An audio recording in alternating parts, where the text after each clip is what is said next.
Hello चलो। तो हम लोगों को स्टार्ट करना क्या, प्रॉपर्टीज़ ऑफ मैग्नेटिक मटेरियल्स। ठीक है। तो प्रॉपर्टीज़ ऑफ मैग्नेटिक मटेरियल्स में बहुत चीज़ें हैं जो आपको थोड़ा रिमेंबर करना होगा, कुछ डेफिनेशंस हैं जो आपको रिमेंबर रखना होगा, याद रखना होगा। ठीक है। तो प्रॉपर्टीज़ ऑफ मैग्नेटिक मटेरियल में हम लोग फर्स्ट प्रॉपर्टी देखें, है ना। फर्स्ट प्रॉपर्टी अगर हम लोग देखें तो प्रॉपर्टीज़ ऑफ मैग्नेट के बारे में देखेंगे। हम लोग सभी जानते हैं मैग्नेट क्या होता है। Every magnet had two poles, north and south pole. ठीक है। And monopole does not exist, ये भी हम लोग जानते हैं। ठीक है। तो ये वही सब प्रॉपर्टीज लिखी हुई है। Pole exist always in pair, north pole and south pole. और दोनों किसी मैग्नेट के दोनों पोल का जो स्ट्रेंथ होता है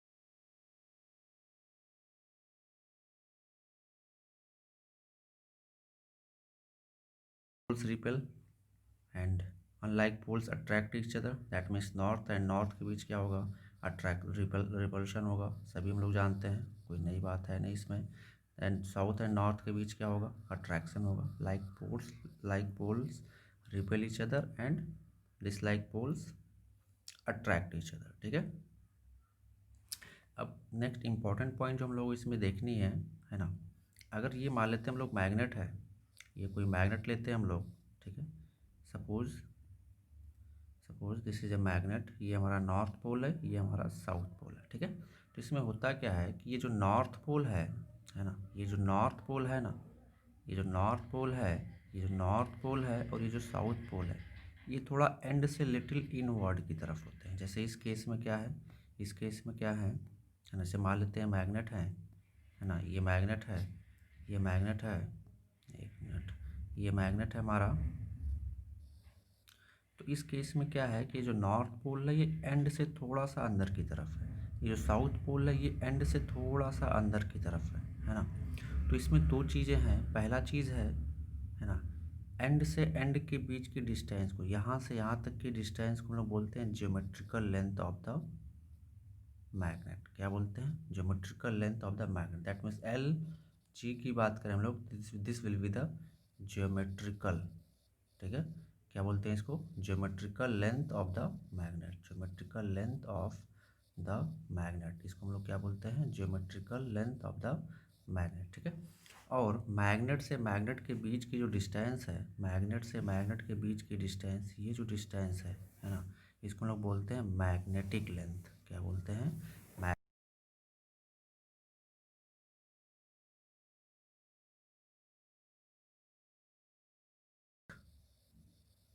this will be the magnetic length of the magnet. ठीक है। Magnetic length of the magnet, इसको हम लोग क्या बोलते हैं, magnetic length of the magnet. तो आपको याद रखना है। अब यहाँ पे ध्यान से देखें तो मैग्नेटिक लेंथ जो है that is less than the geometrical length. ठीक है। यहाँ पे दिया the magnetic length of magnet is about 0.84 times the geometrical length. That means relation between magnetic length and geometrical length, L M will be equal to 0.84 times geometrical length. ये आपको remember रखना है। कई बार आपको क्वेश्चंस में सिर्फ magnetic geometrical length दे देगा, तो मैग्नेटिक लेंथ आपको कैलकुलेट करके यहाँ से निकालना पड़ेगा। ठीक है। तो ये हो गया हमारे properties of magnet. Properties of magnet में हम लोग फर्स्ट प्रॉपर्टी जानते हैं, pole exist always in pair. Second, like poles repel and unlike pole attract each other, ये भी हम लोग जानते हैं। ये थोड़ा हम लोगों ने नया पढ़ा है, north and south pole of magnet are little inward from geometrical end. Geometrical end का मतलब दिस एंड दिस एंड। ठीक है। The magnetic length of magnet is about 0.84 times the geometrical length. That means Lm will be equal to 0.84 times Lg। या simple हम लोग यहाँ से ये भी बोल सकते हैं कि ratio of magnetic length and geometrical length is equal to 0.84 time 0.84। Direct आपसे ऑप्शन में ऐसे भी पूछा जा सकता है। ठीक है। चलो अब ध्यान से देखें, प्रॉपर्टी नंबर 6 देखते हैं हम लोग। तो 6 प्रॉपर्टी क्या है ना, क्या, द फोर्स ऑफ अट्रैक्शन और repulsion between two magnetic poles is directly proportional to product of pole strength m1 and m2 and inversely proportional to square.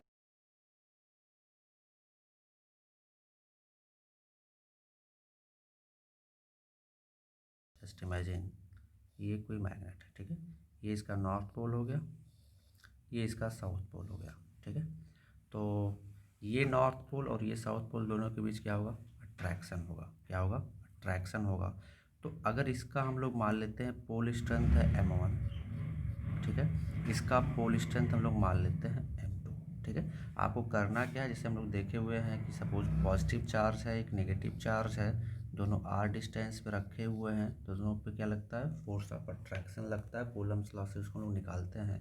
और ये कूलम्ब्स लॉ से ये फोर्स ऑफ अट्रैक्शन क्या होता है, F equal to k Q1 Q2 by are square, ठीक है।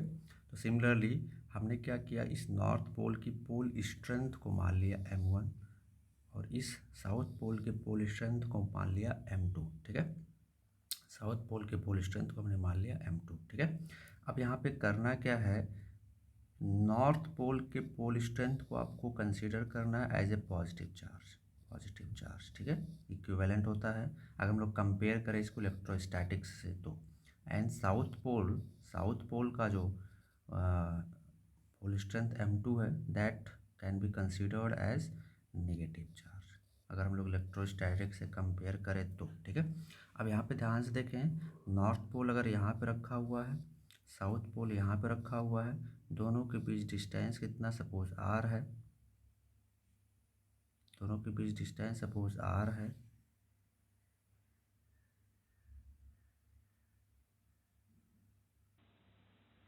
दोनों के बीच डिस्टेंस सपोज अगर r है, तो इन दोनों के बीच जो फोर्स ऑफ अट्रैक्शन है F, that will be directly proportional to the product of their pole strength. अगर हम लोग इसके पोल स्ट्रेंथ को m1 कंसीडर करते हैं, इसके पोल स्ट्रेंथ को m2 कंसीडर करते हैं, तो F will be directly proportional to m1 and m2 and F will be indirectly proportional to 1 by are square. अगर इन दोनों को हम लोग कंबाइन कर दे तो हमें क्या मिल जाएगा, F will be directly proportional to m1 m2 by are square. Is that clear, m1 m2 by are square, ठीक है। तो यहाँ से हम लोग देखें F is directly proportional to m1 into m2 by are square, या प्रोपोर्शनलिटी कॉन्स्टेंट को हटाए तो हमको क्या मिल गया, F is equal to mu nought upon 4 pi m1 m2 by are square, ठीक है। अब next important point, unit of pole strength. तो यूनिट ऑफ पोल स्ट्रेंथ क्या होगा, ampere into metre. Unit of pole strength क्या होगा, ampere into metre. यहाँ से भी हम लोग m1 इस फार्मूले से निकाल सकते हैं unit of pole strength. Mu nought upon 4 pi का यूनिट हमको पता है, आर का यूनिट पता है, फोर्स का यूनिट पता है ना। तो m1 या पोल स्ट्रेंथ का यूनिट हम लोग यहाँ से निकाल सकते हैं। सिंपल, बिल्कुल सेम है आपका इलेक्ट्रोस्टैटिक्स की तरह, ठीक है। चलो आ जाते हैं नेक्स्ट, मैग्नेटिक डाइपोल मोमेंट। क्या पढ़ना हम लोग को, मैग्नेटिक डाइपोल मोमेंट। तो आपने याद करें, आपने पढ़ा होगा इलेक्ट्रोस्टैटिक्स में, अगर सपोज एक नेगेटिव चार्ज, एक positive charge, suppose r distance पर रखे हुए हैं, है ना, and this r is much less than, ज़्यादा डिस्टेंस उनके बीच, ज़्यादा डिस्टेंस, r की वैल्यू ज़्यादा नहीं है, तो ये क्या फॉर्म करते हैं, इलेक्ट्रिक डाइपोल फॉर्म करते हैं। ये क्या फॉर्म करते हैं, इलेक्ट्रिक डाइपोल फॉर्म करते हैं। क्या फॉर्म करते हैं, electric dipole.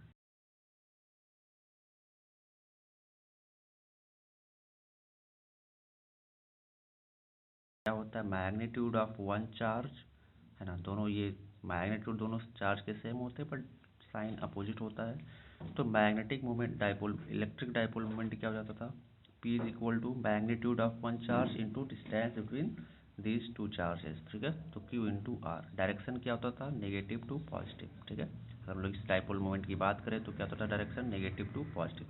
Similarly magnetic dipole moment को भी इसी तरीके से हम लोग निकाल सकते हैं। जैसे हमने बोला कि मैग्नेट में कितने पोल होते हैं, 2 पोल होते हैं, नॉर्थ एंड साउथ। इसका सपोज पोल स्ट्रेंथ अगर हम लोग मानते हैं +m, है ना, नॉर्थ को पॉजिटिव से, एंड साउथ पोल के पोल स्ट्रेंथ को सपोज मानते हैं -m, और ये दोनों r डिस्टेंस पे सपोज रखे हुए, या 2l डिस्टेंस पे सपोज रखे हुए हैं, है ना।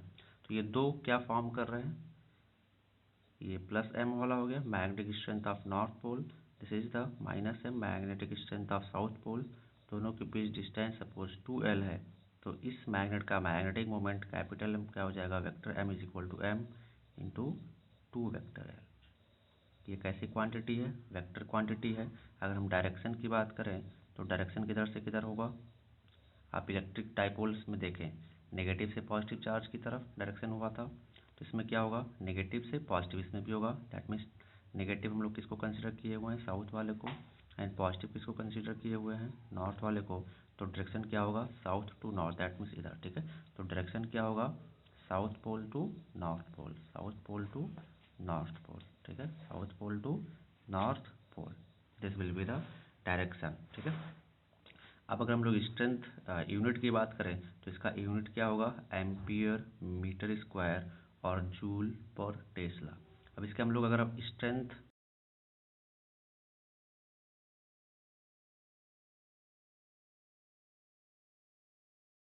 एम्पियर मीटर तो इसका है, एम्पियर इंटू मीटर है ना, इंटू एल का क्या हो जाएगा, लेंथ है वो भी मीटर आ जाएगा। तो यहाँ से यूनिट क्या आ जाएगा हमारा, एम्पियर इंटू मीटर स्क्वायर, ठीक है। तो dipole moment, magnetic dipole moment के बारे में जो सबसे इम्पोर्टेंट पॉइंट है, क्या ये एक वेक्टर क्वांटिटी है, डायरेक्शन क्या होगा इसका, south pole to north pole. हम लोग क्या करते हैं यहाँ पे, है ना, अगर हम लोग इलेक्ट्रिसिटी से इसको कंपेयर करते हैं तो नॉर्थ पोल को हम लोग क्या मान सकते हैं, plus M, and south pole को हम लोग क्या मान सकते हैं, माइनस एम, ठीक है। और ये 2L डिस्टेंस पे सब रखे हुए हैं, तो ये क्या फॉर्म करे, एक मैग्नेटिक डाइपोल मोमेंट फॉर्म कर रहे हैं। उस मैग्नेटिक डाइपोल मोमेंट का वैल्यू वेक्टर एम कितना जाएगा, है ना, strength of one pole, strength of one pole into distance between these two pole, ठीक है। अगर सपोज यहाँ पे मैंने 2L रखा हुआ, but that is not necessary, मान लेते हैं यहाँ पे हमारा कोई पोल रखा हुआ -M और यहाँ पे पोल रखा हुआ +M, ठीक है, और दोनों के बीच डिस्टेंस सपोज L है, और मैंने पूछा what is the magnetic moment of this dipole.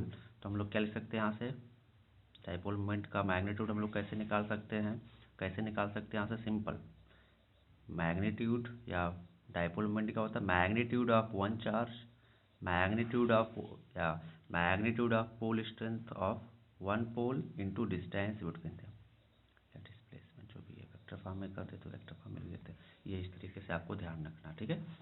ये तो फार्मूला अगर मैं लिखूँ यहाँ पे, तो फार्मूला क्या हो जाएगा, अगर मैं फार्मूला यहाँ पे लिखूँ तो फार्मूला क्या हो जाएगा, मैग्नेटिक डाइपोल मोमेंट का magnitude of magnetic dipole moment will be equal to strength magnitude of one pole into distance between.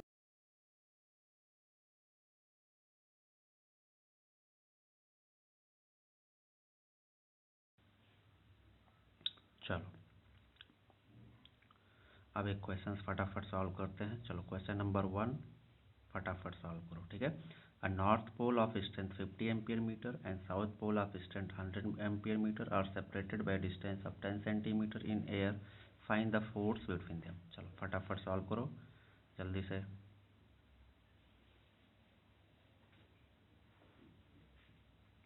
चलो देखते हैं, तो देखो क्या कह रहा है, नॉर्थ पोल जिसका स्ट्रेंथ कितना है 50 एम्पियर मीटर, नॉर्थ पोल को हम लोग +M से डिनोट करते हैं, तो +M, ठीक है। और एक साउथ पोल जिसका पोल स्ट्रेंथ कितना दिया हुआ 100 एम्पियर मीटर, ठीक है, -M2 मान लेते हैं, इसको M1 मान लेते हैं, ठीक है। ये यहाँ रखा हुआ कितना डिस्टेंस पे, एयर में रखे हुए हैं कितने डिस्टेंस पे, 10 सेंटीमीटर डिस्टेंस पे रखे हुए हैं।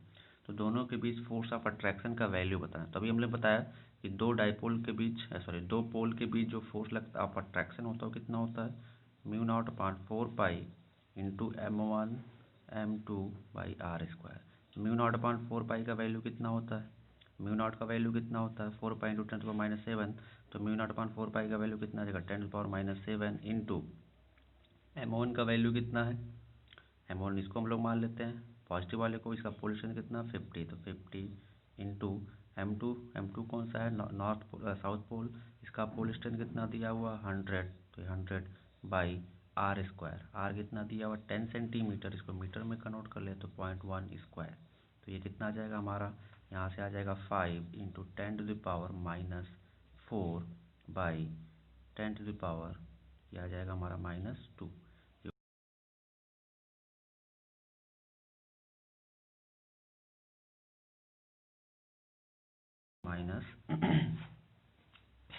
-2 न्यूटन। कोई ऑप्शन नहीं मिल रहा है, ऐसा कैसे हो सकता है।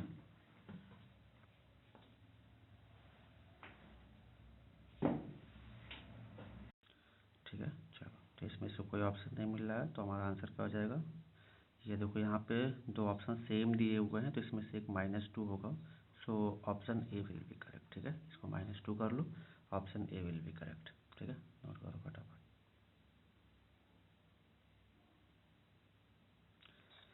चलो नेक्स्ट क्वेश्चन, फटाफट सॉल्व करो फटाफट। ध्यान क्या रखना है, आपको ध्यान रखना है कि मैग्नेटिक मोमेंट जो होता है that is a vector quantity, and direction of a magnetic moment will be from south to north pole. ठीक है, जैसे आप लोग इलेक्ट्रिक डाइपोल में सब कुछ करते थे, बिल्कुल एकदम सेम उसी तरीके से। ठीक है, चलो फटाफट सॉल्व करो। हो गया, चलो देखते हैं। तो क्या करें, देखो two identical bar magnet each of length L and pole strength small m are placed at right angle to each other with the north pole of one touching the south pole of other। ठीक है, evaluate the magnetic moment of the system. देखो ये दो magnet हैं जिनके pole strength same है, length भी same है। ये मान लेते हैं नॉर्थ, ये साउथ। ठीक है, मान लेते हैं इसका पोल स्ट्रेंथ +m है ना, इसका पोल स्ट्रेंथ -m है। ठीक है, दोनों मैग्नेट, इस मैग्नेट का और इस मैग्नेट का, दोनों का पोल स्ट्रेंथ क्या है, सेम है। दोनों के बीच का जो डिस्टेंस दिया वो L दिया हुआ है। तो मेरे को बताओ मैग्नेटिक मोमेंट M कितना आ जाएगा, strength of one magnet into distance between them, ये होता है फार्मूला। तो M इंटू एल, तो मैग्नेटिक मोमेंट कितना आ जाएगा हमारा, M इंटू एल। ठीक है, अब मेरे को बताओ, अब मेरे को बताओ, है ना, थोड़ा सोचें आप, इस मैग्नेट का मैग्नेटिक मोमेंट का डायरेक्शन क्या होगा, south to north, that means ऐसे, ऐसे इधर की तरफ साउथ टू नॉर्थ। इस मैग्नेट का नॉर्थ पोल यहाँ दिया हो तो साउथ पोल यहाँ पे होगा, तो इस मैग्नेट के लिए मैग्नेटिक मोमेंट का डायरेक्शन किधर की तरफ होगा, इतना। ठीक है, तो ये मैग्नेटिक मोमेंट वेक्टर m1 हो गया, ये मैग्नेटिक मोमेंट वेक्टर m2 हो गया। ठीक है, तो अगर हम लोग सिंपल मैग्नेटिक मोमेंट की बात करें तो ये मैग्नेटिक मोमेंट वेक्टर कितना हो गया, m1 हो गया, और ये दूसरा मैग्नेटिक मोमेंट हो गया वेक्टर m2। बोलो यस और नो, दोनों के बीच एंगल कितना, 90 डिग्री। ठीक है, अगर हम लोग मैग्नीट्यूड ऑफ, देखिए इस मैग्नेट और इस मैग्नेट दोनों का पोल स्ट्रेंथ सेम है, लेंथ भी सेम है, तो मैग्नेटिक मोमेंट भी क्या आ जाएगा, इस फार्मूले से सेम आ जाएगा। मैग्नेटिक मैग्नेटिक मोमेंट m होता क्या है, मैग्नेटिक मोमेंट m क्या होता है, पोल स्ट्रेंथ, पोल स्ट्रेंथ है ना, पोल स्ट्रेंथ ऑफ वन पोल है ना, इनटू डिस्टेंस बिटवीन देम, ये होता है, इनटू डिस्टेंस बिटवीन देम, ये होता है हमारा pole strength, magnetic dipole moment. तो अगर दोनों के पोल स्ट्रेंथ सेम है ना, दोनों के पोल स्ट्रेंथ सेम है, लेंथ भी सेम है, तो मैग्नेटिक मोमेंट m भी सेम आ जाएगा। तो हम लोग यहाँ से लिख सकते हैं कि magnitude of vector m1 is equal to m, capital M, and magnitude of vector m2 is equal to capital M। ठीक है, तो मेरे को बताओ यहाँ इनका रिजल्टेंट कितना आ जाएगा, इनका रिजल्टेंट कितना आ जाएगा, बोलो। वेक्टर m मान लेते हैं, तो मैग्नीट्यूड ऑफ वेक्टर m कितना आ जाएगा, बोलो, √m1² प्लस m2 स्क्वायर। तो magnitude of vector m, magnitude of resultant magnetic dipole moment m कितना आ जाएगा, m1 कितना है, m l whole square plus m l whole square, ये कितना आ जाएगा, √2m इंटू एल। तो कौन सा ऑप्शन करेक्ट हो जाएगा, option D will be correct. देखिए मैं यहाँ से आपको डायरेक्शन भी पूछ सकता था कि what will be the direction of resultant magnitude, तो वेक्टर मेथड से बोल सकते हैं हम लोग, है ना, वेक्टर मेथड से बोल सकते हैं इसका मैग्नीट्यूड कितना है, m इंटू एल, इसका मैग्नीट्यूड कितना है, m इंटू एल। और जब ऐसा होता है कि दो वेक्टर 90 डिग्री पे लग रहे हों और दोनों के मैग्नीट्यूड सेम हो, तो इनका रिजल्टेंट जो होता है, इनका रिजल्टेंट जो होता है वो कहाँ से जाता है, एंगल बाई सेक्टर से। दैट मीन्स ये एंगल कितना होता है, 45 डिग्री। तो इस केस में ये एंगल भी कितना आ जाएगा, 45 डिग्री। तो ये हम लोग क्या पूछ सकते थे, डायरेक्शन भी पूछ सकते थे, बट डायरेक्शन हमसे नहीं पूछा है। ठीक है, चलो फटाफट नोट करो, हो गया।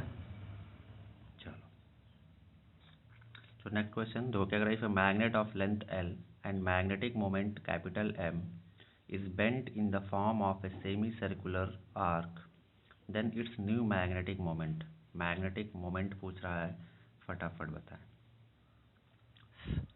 चलो थोड़ा मैं, अच्छा चलो फटाफट बोलें क्वेश्चन को, मैं फिर से एक बार बोल रहा हूँ। If magnet of length L and magnetic moment M is bent in the form of a semicircular arc, then its new magnetic moment will be, फटाफट बताएं, फटाफट फटाफट। बिना देर किए हुए फटाफट सॉल्व करें।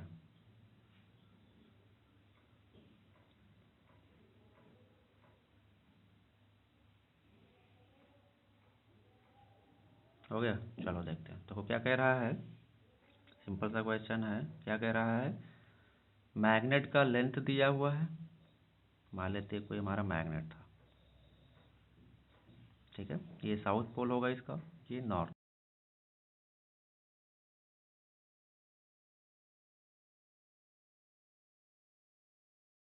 ठीक है।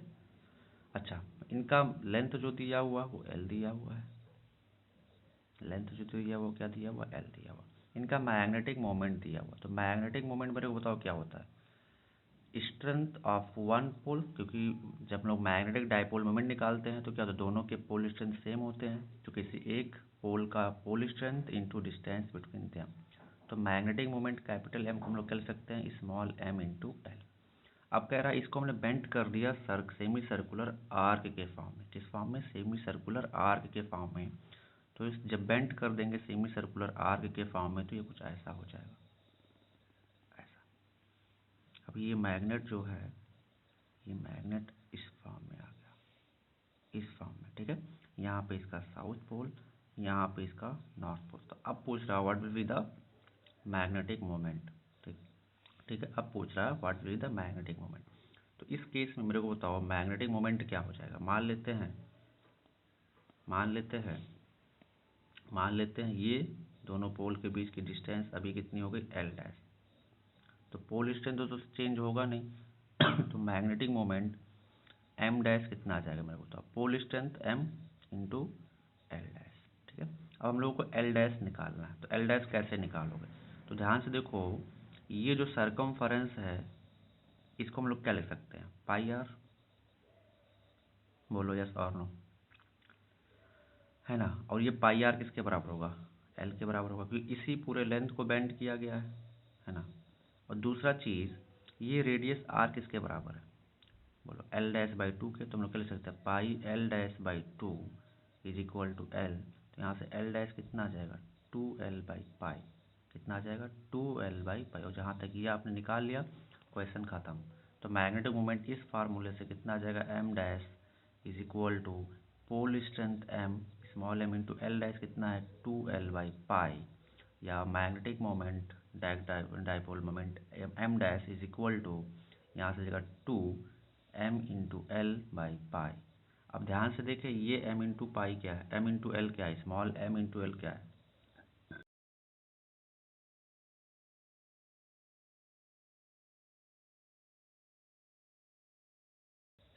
So this will be our answer. So option कौन सा हो जाएगा, option D will be correct. Which option is correct, option D will be correct, ठीक है। चलो नोट करो फटाफट।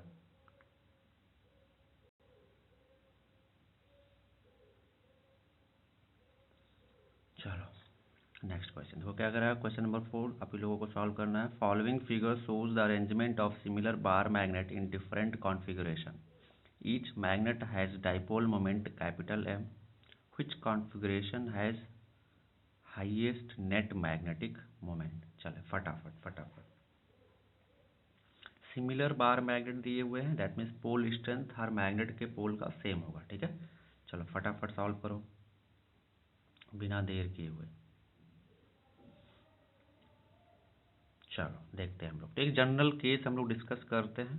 एक जनरल देखो, इसको मैं जल्दी जल्दी फिनिश कर रहा हूँ क्योंकि सिंपल ये इलेक्ट्रिक डाइपोल की तरह बिल्कुल सेम है, ठीक है, इसलिए थोड़ा हम लोग जल्दी जल्दी कर रहे हैं, ठीक है। तो अब ध्यान से देखें, पोल स्ट्रेंथ सभी का सेम है, पोल स्ट्रेंथ क्या है, सभी का सेम है, ठीक है। तो मैग्नेटिक मोमेंट सभी मैग्नेट का क्या आ जाएगा, सेम आ जाएगा। इंडिविजुअल मैग्नेटिक का मैग्नेटिक डाइपोल मोमेंट जो आ जाएगा वो सेम आ जाएगा, वो सिमिलर मैग्नेट है, ठीक है।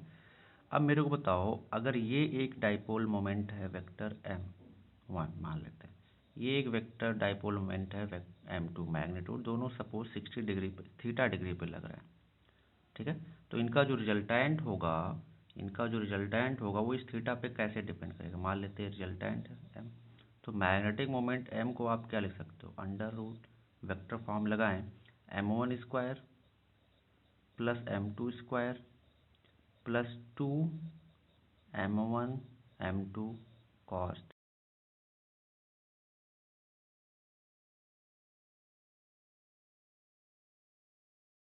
पोल मैग्नेटिक डाइपोल मोमेंट है वो सिमिलर, मैग्नेट सिमिलर है तो सभी का सेम होगा, ठीक है। तो हम लोग क्या लिख सकते हैं यहाँ से, M1 is equal to M2 is equal to suppose,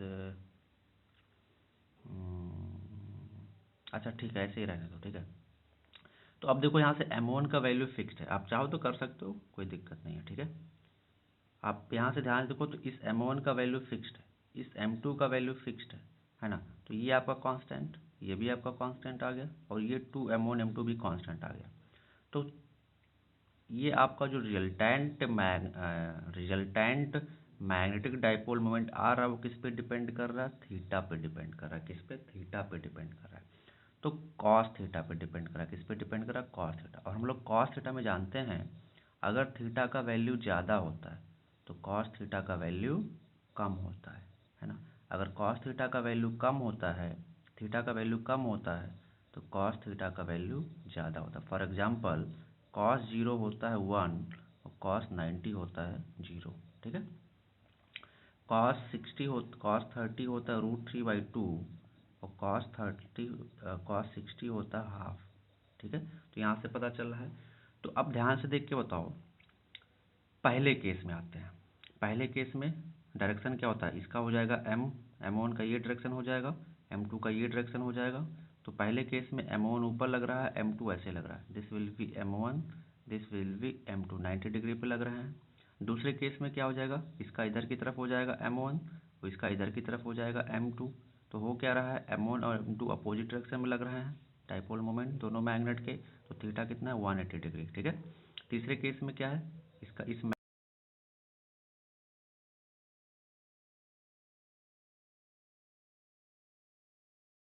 moment इधर की तरफ है, एक मैग्नेट का डाइपोल मोमेंट इधर की तरफ है, दोनों के बीच एंगल कितना है, 30 डिग्री।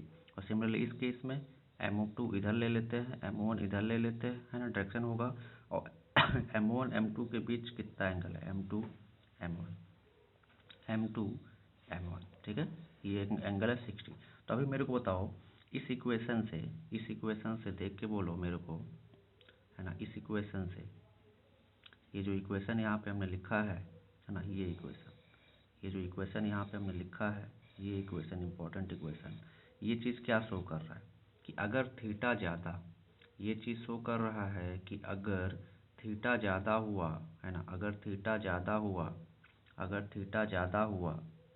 कॉस थीटा ज़्यादा होगा तो मैग्नेटिक मोमेंट का वैल्यू ज़्यादा होगा।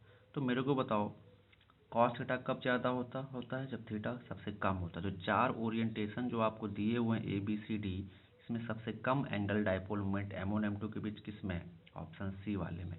तो कौन सा ऑप्शन करेक्ट हो जाएगा, ऑप्शन सी करेक्ट हो जाएगा। कौन सा ऑप्शन करेक्ट हो जाएगा, option C will be correct, ठीक है। फटाफट नोट कर लें। इसमें देखिए मैं निकलवा भी सकता था कि पहले केस में बताओ तो √2m हो जाएगा, इसमें 0 हो जाएगा, है ना, इसमें निकालना पड़ेगा, इसमें भी निकालना पड़ेगा, है ना। तो काफ़ी सिंपल है, फटाफट नोट करो।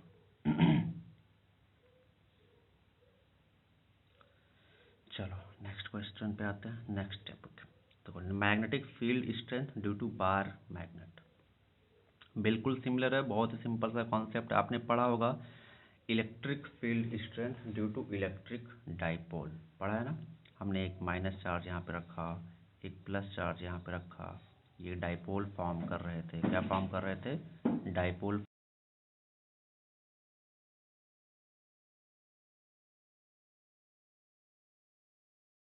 पॉइंट पे, एक्सियल पॉइंट पे हमने निकाला यहाँ पे फील्ड स्ट्रेंथ EP। तो कितना आया था यहाँ से, K 2 वेक्टर P/r³, ठीक है। फिर हमने एक इक्वेटोरियल पॉइंट पे निकाला, इक्वेटोरियल पॉइंट पे यहाँ कहीं पे, तो यहाँ पे फील्ड स्ट्रेंथ कितना आया था, vector E = K vector P/r², ठीक है, ये चीज़ आया था। तो सिमिलरली हम लोग मैग्नेटिक फील्ड के लिए भी कर सकते हैं। मान लेते हैं कोई मैग्नेट है, ये कोई मैग्नेट है ना। तो इसमें कितने पोल हैं, 2 पोल है, साउथ एंड नॉर्थ।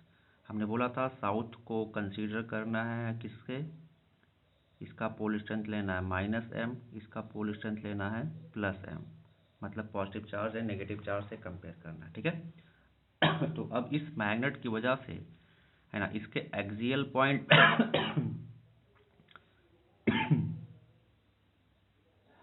इस मैग्नेट की वजह से इसके एक्सियल पॉइंट पे यहाँ कहीं पे कितना मैग्नेटिक फील्ड होगा, है ना। मैग्नेटिक फील्ड कितना होगा, एम पी वेक्टर, और इसके किसी इक्वेटोरियल पॉइंट पे यहाँ पे कितना होगा, magnetic field intensity m p. ये हम लोगों को डेराइव करना, ठीक है। तो एंड ऑन पोजीशन पे अगर हम लोग देखें यहाँ पे, है ना, अगर मैग्नेट ले यहाँ पे, तो एंड ऑन पोजीशन पे कितना आ जाएगा, सिंपल जैसे मान लेते हैं ये मैग्नेट है, हमने इसको मैग्नेट लिया, है ना। Suppose this is a magnet, ठीक है। तो हम लोग सबसे पहले एंड ऑन पोजीशन पे देखना है या एक्सियल पॉइंट पे देखना है। तो this is south pole, this is north pole, ठीक है।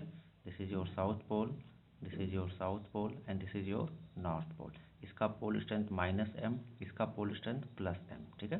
दोनों के बीच,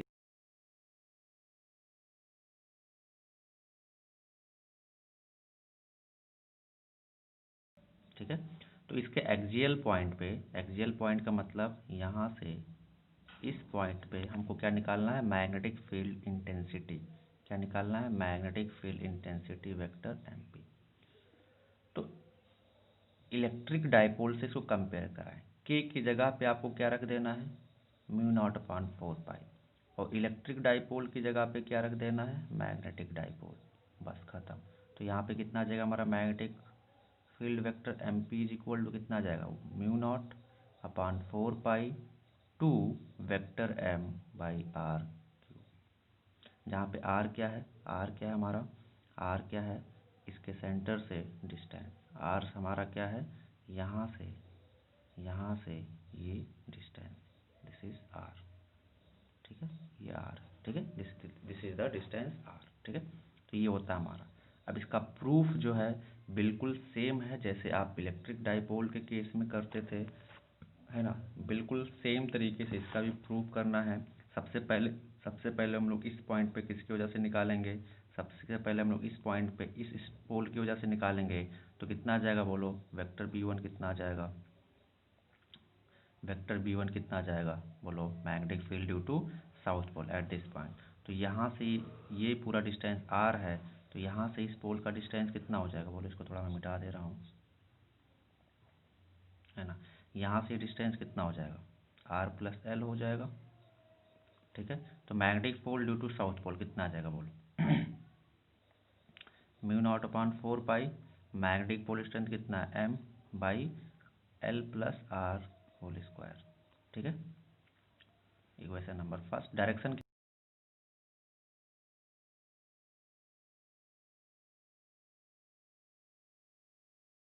कितना आ जाएगा, वेक्टर v2, नॉर्थ पोल की वजह से वेक्टर v2 कितना आ जाएगा, μ0/4 पाई m बाई, अब यहाँ से ये डिस्टेंस कितनी हो जाएगी, है ना। यहाँ से ये डिस्टेंस कितनी हो जाएगी, इस पोल से ये डिस्टेंस कितनी हो जाएगी, r minus L, sorry,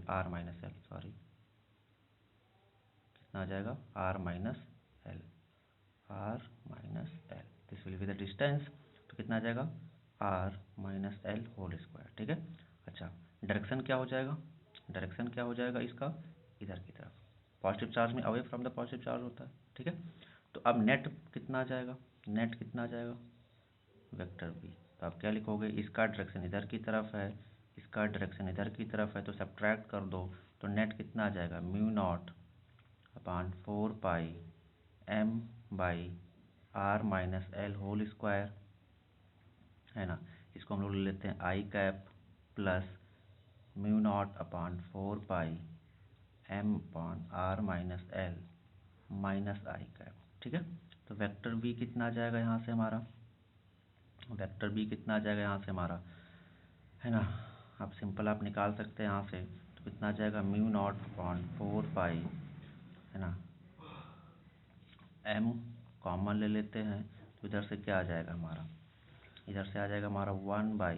1/r−l², है ना, माइनस m, सॉरी 1/r, एक मिनट थोड़ा सा मिस्टेक हुआ, कहीं पे एक जगह में प्लस होगा ना, ये वाला प्लस होगा, नहीं ये वाला प्लस होगा, है ना। ये तो एक मिनट, ठीक है, 1/r+l², ठीक है। अब इसको जब आई cap,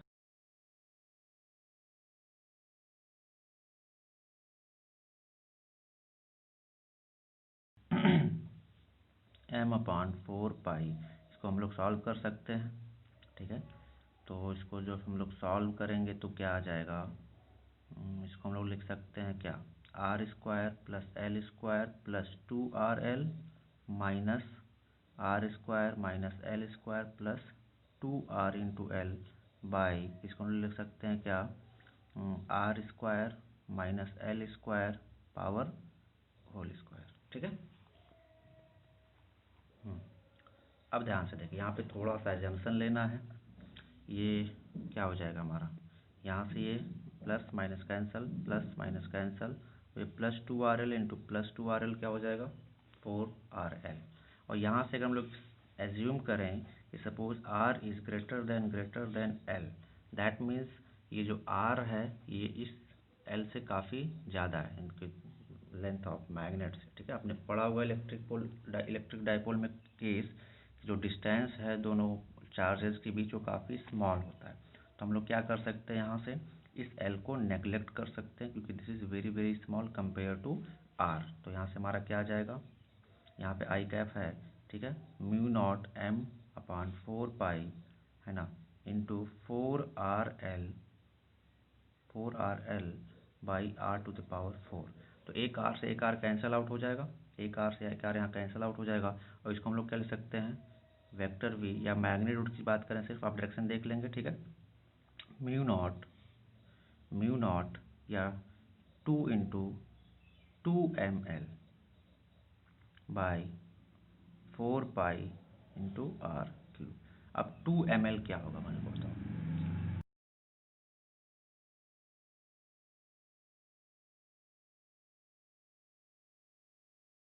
magnitude of pole strength, one pole strength into distance between them.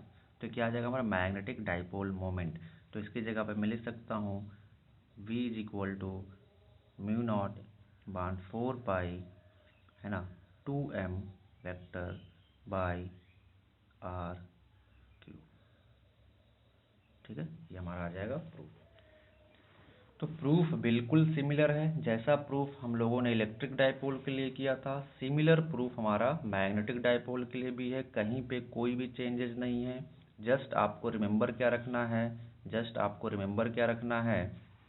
Just आपको ये चीज़ ध्यान रखना है ना, कि पॉजिटिव चार्ज को रिप्लेस करना है किससे, नॉर्थ पोल से, नेगेटिव चार्ज को रिप्लेस करना है किससे, साउथ पोल से, and everything will be same. Q को रिप्लेस कर देना है किससे, एम से रिप्लेस कर देना, ठीक है। अब नॉर्थ पोल है तो हम लोग +m लेते हैं उसके लिए magnetic charge, and south pole है तो नेगेटिव मैग्नेटिक चार्ज, ठीक है। एंड इलेक्ट्रिक डाइपोल मोमेंट को चेंज कर देना है किससे, magnetic dipole moment capital M से, है ना।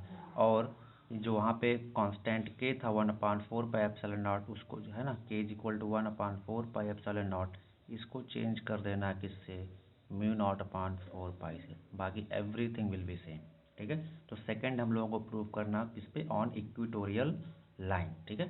किस पे प्रूव करना है, और ऑन इक्वेटोरियल लाइन, ठीक है, ऑन इक्वेटोरियल लाइन। तो चलो अब इसको देखते हैं, ऑन इक्वेटोरियल लाइन ये चीज़ क्या कह रहा है। तो सिंपल सी बात है, इसका प्रूफ मैं नहीं कराऊंगा, तुम लोगों को होमवर्क है, इसको घर पे तुम लोग ट्राई करोगे। वैल्यू यहाँ पे लिखा हुआ है, वैल्यू कितना होगा, बिल्कुल इलेक्ट्रिक डाइपोल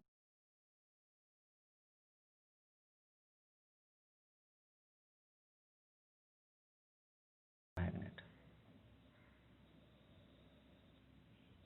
ठीक है। ये हमारा साउथ पोल, ये हमारा नॉर्थ पोल, ठीक है। डिस्टेंस मान लेते हैं इनके बीच कितना है, 2l, ठीक है। पोल स्ट्रेंथ कितना है, m। तो मेरे को बताओ यहाँ से, अगर पोल स्ट्रेंथ m है तो मैग्नेटिक मोमेंट को हम लोग क्या ले सकते हैं, m × 2l, बोलो यस और नो। या कैपिटल M को हम लोग क्या ले सकते हैं, 2ml। डायरेक्शन क्या होगा इस कैपिटल M, अगर वेक्टर में देखें तो साउथ टू नॉर्थ।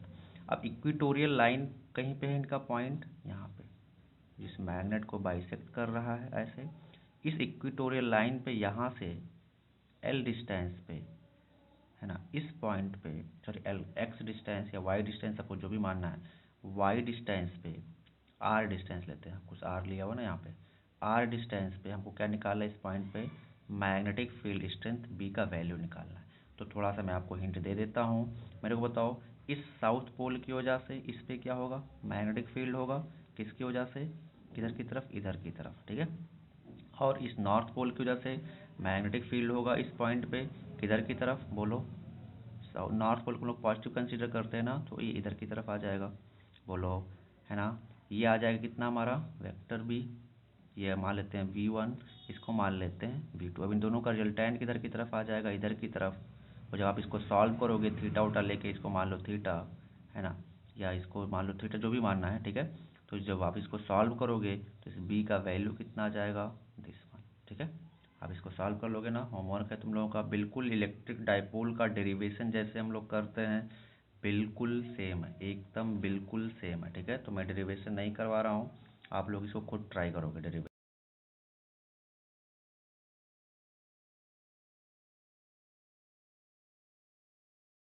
आज आ जाएगा आपका म्यू नॉट अपॉन 4 पाई m/r क्यूब। डायरेक्शन क्या है, ध्यान से देखें, इक्विटोरियल पॉइंट पे डायरेक्शन क्या है, ये क्वेश्चन पूछा जाता है। देखो, तो मैग्नेटिक मोमेंट, मैग्नेटिक डाइपोल का डायरेक्शन इधर की तरफ है, साउथ टू नॉर्थ। तो इक्विटोरियल पॉइंट पे जो डायरेक्शन है वो किधर की तरफ, उसके अपोजिट। दैट मीन्स अगर हम सपोज ये कोई डाइपोल है, हमारा डाइपोल मोमेंट है, इसके इक्विटोरियल पॉइंट पे अगर हमको यहाँ पे निकालना है, बताना है डायरेक्शन ऑफ मैग्नेटिक फील्ड, तो क्या होगा, उसका डायरेक्शन क्या होगा, इस मैग्नेटिक मोमेंट के अपोजिट, दैट मीन्स इधर की तरफ, ठीक है। This will be the direction of magnetic field at equatorial point, ठीक है। चलो नोट कर लो फटाफट, ये इंपॉर्टेंट पॉइंट तो नोट कर लें। मैं लिख दे रहा हूँ यहाँ पे डायरेक्शन ऑफ, नोट कर लें, मैं लिख दे रहा हूँ यहाँ पे, चलो लिखें direction of magnetic field at magnetic field at equatorial point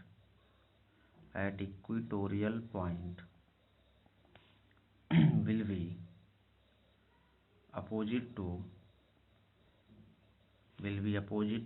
the direction of magnetic dipole moment, will be opposite to magnetic dipole moment, ठीक है। नोट कर लो फटाफट। चलो हम लोग नेक्स्ट टॉपिक पे आते हैं। नेक्स्ट देखिए, ये पूरा आपको याद करना होगा, ठीक है। इसमें हम कुछ कर नहीं सकते हैं, जो भी रिलेशंस हैं, जो भी यूनिट है, सब कुछ पूरा याद करना होगा। थ्योरी है, डेरिवेशंस है, ठीक है। और डायरेक्ट क्वेश्चंस आपसे पूछे जाते हैं,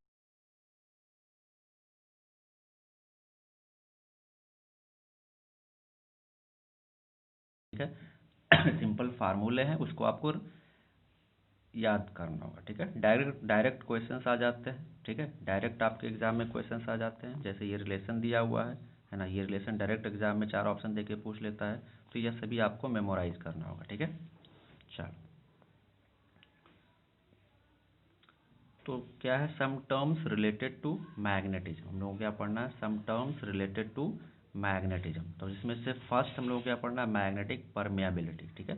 इसके बारे में आप लोग जान चुके हो, बायो-सेवर्ट्स लॉ जब हम लोग पढ़ रहे थे वहाँ पे, तो म्यू आर और म्यू नॉट के बारे में सर ने वहाँ पे बताया होगा आपको, तो आप पढ़ चुके होंगे, ठीक है। तो मैग्नेटिक परमियाबिलिटी को हम लोग कैसे डिफाइन करते हैं, it is the ability of a material, it is, है ना, it is the ability of a material to permit the passage of magnetic lines through it, ठीक है। तो ये मैग्नेटिक परमियाबिलिटी क्या होता है, एक स्पेस की एक खुद की प्रॉपर्टी होती है ना, या किसी भी मटेरियल की प्रॉपर्टी होती है, वो किस तरीके से मैग्नेटिक फील्ड लाइंस को उसके अंदर से पास होने देती है, ठीक है। इसको हम लोग क्या बोलते हैं, मैग्नेटिक परमियाबिलिटी। इसको म्यू से डिनोट करते हैं, एंड इसका यूनिट क्या है, वेबर पर मीटर। क्या है इसका यूनिट, वेबर पर मीटर। फिर आता है रिलेटिव परमियाबिलिटी। तो रिलेटिव परमियाबिलिटी को हम लोग कैसे डिफाइन करते हैं, relative magnetic permeability mu r is a factor by which the magnetic field B is increased when a material is brought in the field, ठीक है। म्यू आर इज यूनिटलेस, ठीक है। जैसे मान लेते हैं हमारे पास कुछ भी मटेरियल है, उसको हम लोग मैग्नेटिक फील्ड में लेके जाते हैं, तो उसकी जो परमियाबिलिटी होती है वो बढ़ जाती है, ठीक है। तो उसको हम लोग किस फॉर्म से डिनोट करते हैं, mu r will be equal to mu upon mu naught. यहाँ से हम लिख सकते हैं mu is equal to mu r into mu naught, ठीक है। ये सारा चीज़ आपने पढ़ चुका होगा, ज़्यादा दिक्कत होगा नहीं। नेक्स्ट पॉइंट है इंटेंसिटी ऑफ मैग्नेटाइट,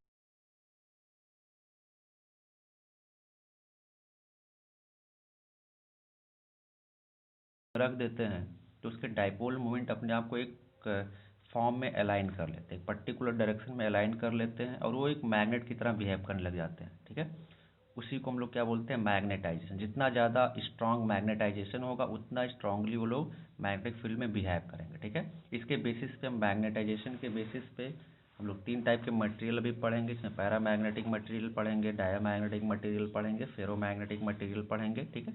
और सबकी अपनी अलग अलग प्रॉपर्टी है, ठीक है।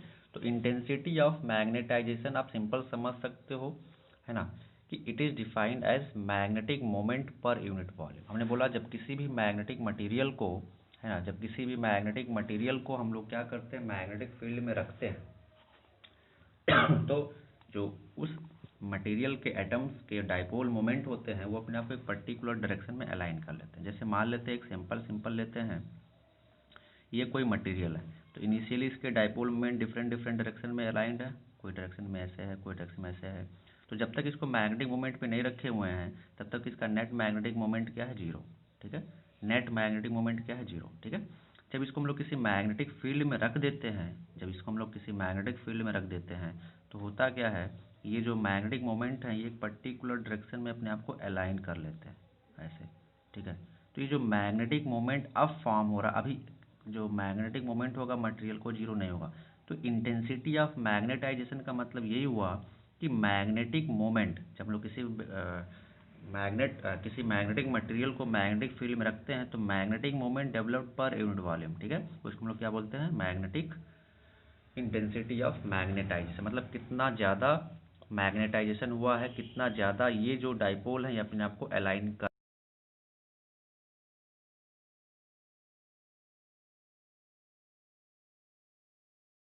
ठीक है। इंटेंसिटी ऑफ मैग्नेटाइजेशन आई क्या जाएगा, magnetic moment vector m by v, ठीक है। तो magnetic moment per unit volume is known as intensity of magnetization. Next आता है मैग्नेटिक ससेप्टिबिलिटी। क्या आता है, मैग्नेटिक ससेप्टिबिलिटी, ठीक है। तो मैग्नेटिक ससेप्टिबिलिटी को हम लोग कैसे डिफाइन करते हैं कि जब सपोज इस मटेरियल को, है ना, इस मटेरियल को जब हम लोग किसी मैग्नेटिक फील्ड में रखते हैं मैग्नेटाइज करने के लिए, तो जो इंटेंसिटी ऑफ मैग्नेटाइजेशन है that will be directly proportional to the intensity of magnetic field vector H, जो वहाँ पे अप्लाई किया गया है, proportional to magnetic field intensity vector H. या इस प्रोपोर्शनलिटी को हटाने के लिए जब हम लोग आई प्रोपोर्शनलिटी को हटाते हैं तो एक कांस्टेंट आ जाता है ना, जिसको हम लोग क्या बोलते हैं, जाई, क्या बोलते हैं, जाई, ठीक है। इसको हम लोग क्या बोलते हैं, जाई। और ये क्या है, मैग्नेटिक ससेप्टिबिलिटी, क्या है, मैग्नेटिक ससेप्टिबिलिटी, ठीक है। इसके बाद इससे रिलेटेड 2-3 क्वेश्चंस नीट में बहुत रट्टू टाइप के पूछे जाते हैं, आपको याद होना चाहिए। जैसे पहला ससेप्टिबिलिटी, मैग्नेटिक ससेप्टिबिलिटी क्या है, एक यूनिट डायमेंशन लेस मटेरियल है। मैग्नेटिक ससेप्टिबिलिटी कौन सा मटेरियल है, एक डायमेंशन लेस क्वांटिटी है। किस टाइप की क्वांटिटी है ये, एक डायमेंशन लेस क्वांटिटी, तो आपको ये याद होना चाहिए कि जैसा ससेप्टिबिलिटी है dimension less quantity. Second point, for vacuum it is zero, vacuum के लिए क्या होता है, जीरो होता है। और रिलेटिव परमिएबिलिटी का ससेप्टिबिलिटी से रिलेशन क्या होता है, ये चीज़ आपको, ये 2 इंपॉर्टेंट पॉइंट आपको याद होने चाहिए।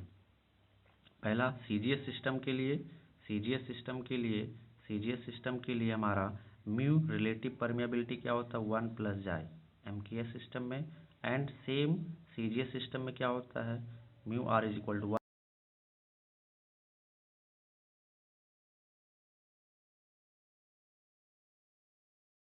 तो रिमेंबर रखें दिमाग में, जैसे भी करना है डायरेक्ट क्वेश्चंस पूछा जा सकते हैं ऑप्शन में देके। जैसे मैं आपसे पूछ सकता हूँ, है ना, व्हिच, जैसे सिंपल सा क्वेश्चन पूछा जा सकता है, which of the following option is correct in MKS system for relative permeability.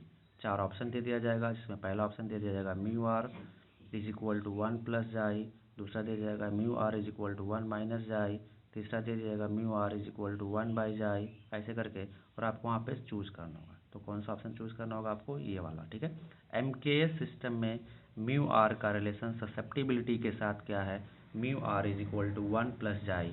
And CGS system में म्यू आर रिलेटिव परमिएबिलिटी का रिलेशन जाई के साथ क्या, ससेप्टिबिलिटी के साथ क्या है, mu are is equal to 1 plus 4 pi into chi. तो ये आप लोग याद रखेंगे, ठीक है। चलो नेक्स्ट आते हैं, मैग्नेटिक इंटेंसिटी H, इसको हम लोग कैसे डिफाइन करते हैं? तो सब डेफिनेशन से स्टैंडर्ड डेफिनेशन है, सभी को याद होना चाहिए। तो मैग्नेटिक, अच्छा अभी आपको याद करने की ज़्यादा ज़रूरत है नहीं, जो इंपॉर्टेंट पॉइंट है बस वही याद होना चाहिए, ठीक है। जैसे क्योंकि अभी की बोर्ड एग्जाम से इसको हटा दिया तो ज़्यादा चाप है नहीं आप लोगों को। जैसे ये 2 इंपॉर्टेंट पॉइंट हमने बताया, ये याद होना चाहिए, ठीक है। दूसरा, ये फार्मूला याद होना चाहिए, है ना। और ये जो हमने इसको हाईलाइट किया, ये चीज़ याद होनी चाहिए, ठीक है। जो इंपॉर्टेंट पॉइंट है, जो आपके नीट एग्जाम में या जेईई मेंस में पूछ सकता है, बस उतना आपको ध्यान रखना है, ठीक है। तो पार्ट डी पे आते हैं, मैग्नेटिक इंटेंसिटी। तो मैग्नेटिक इंटेंसिटी क्या है? ये the actual magnetic field inside the material, the actual magnetic field inside the material is the sum of applied magnetic field and magnetic field due to magnetization. अभी हमने बोला कि suppose ये कोई हमारे पास सैंपल है किसी मटेरियल,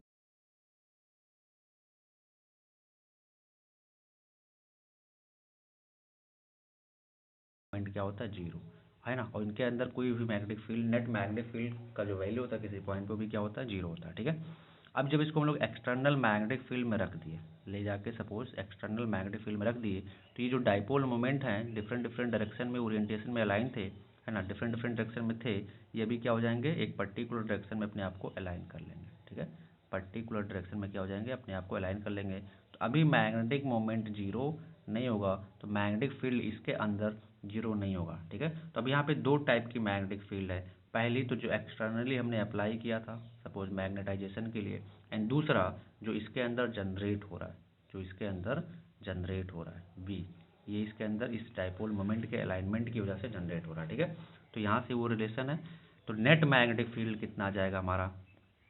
यहाँ से हम लिख सकते हैं, ठीक है। तो H is equal to vector B by mu naught minus I, ठीक है। तो मैग्नेटिक इंटेंसिटी का मतलब हुई है the actual magnetic field inside the material is the sum of the applied field and magnetic field due to magnetisation, ठीक है। तो ये अप्लाइड फील्ड हो गया, और एक मैग्नेटिक फील्ड प्रोड्यूस हो रहा है मैग्नेटाइजेशन की वजह से, जब ये डाइपोल मोमेंट अपने आप को एक पर्टिकुलर डायरेक्शन में अलाइन कर ले रहे हैं, ठीक है। तो ये हमारा ये फार्मूला आ जाएगा वहाँ से, ठीक है। फटाफट नोट कर लें, ये वैसे फार्मूला ज़्यादा इंपॉर्टेंट है नहीं। चलो नेक्स्ट आते हैं। नेक्स्ट टॉपिक क्या है? Molecular theory.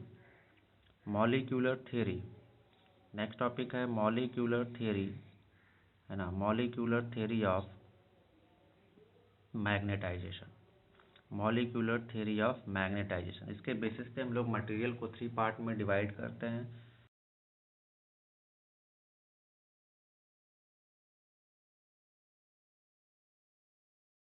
कहती है molecular magnetic atomic theory of magnetization क्या कहती है? कुछ पॉइंट है इंपॉर्टेंट, जिसमें फर्स्ट पॉइंट हम लोग सब डिस्कस कर चुके हैं, बस उसी को भी ध्यान में रखना है। जैसे फर्स्ट पॉइंट क्या कह रहा है? एवरी मॉलिक्यूल और atom of a magnetic substance has north pole as well as south pole of equal strength, so it is a magnetic dipole. हर मॉलिक्यूल, हर एटम जो होगा किसी भी मैग्नेटिक सब्सटेंस का, उसमें north pole and south pole होगा, तो उसको हम लोग किस तरीके से बिहेव कर सकते हैं? Magnetic dipole. जैसे अभी हमने कैलकुलेट किया मैग्नेट का मैग्नेटिक डाइपोल, तो हम क्यों कैलकुलेट कर पाए? क्योंकि मैग्नेट में क्या था? एक साउथ पोल था, एक नॉर्थ पोल था, है ना, एक साउथ पोल था, एक नॉर्थ पोल था, जिनके बीच डिस्टेंस L था, है ना। तो इसका हमने क्या कैलकुलेट किया? मैग्नेटिक मोमेंट कैलकुलेट किया। सिमिलरली कोई भी सब्सटेंस के मॉलिक्यूल या एटम जो होंगे उसमें south pole and north pole होंगे, तो उसका भी क्या होगा? अपना एक मैग्नेटिक डाइपोल होगा, ठीक है। Second important point, in unmagnetised condition atomic dipoles are randomly oriented and they cancel dipole moment of each other. ये अभी मैं आपको बता चुका हूँ।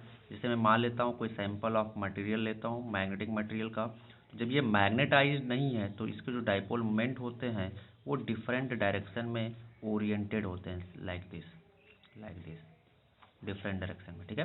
तो जब ये अनमैग्नेटाइज्ड होता है, जब ये अनमैग्नेटाइज्ड होता है, तो इसके जो इस मटेरियल के मैग्नेटिक मोमेंट हैं, एटम्स के मैग्नेटिक मोमेंट हैं, वो डिफरेंट डायरेक्शन में अलाइंड होते हैं, तो इनका रिजल्टेंट मैग्नेटिक डाइपोल क्या होता है? जीरो होता है, ठीक है।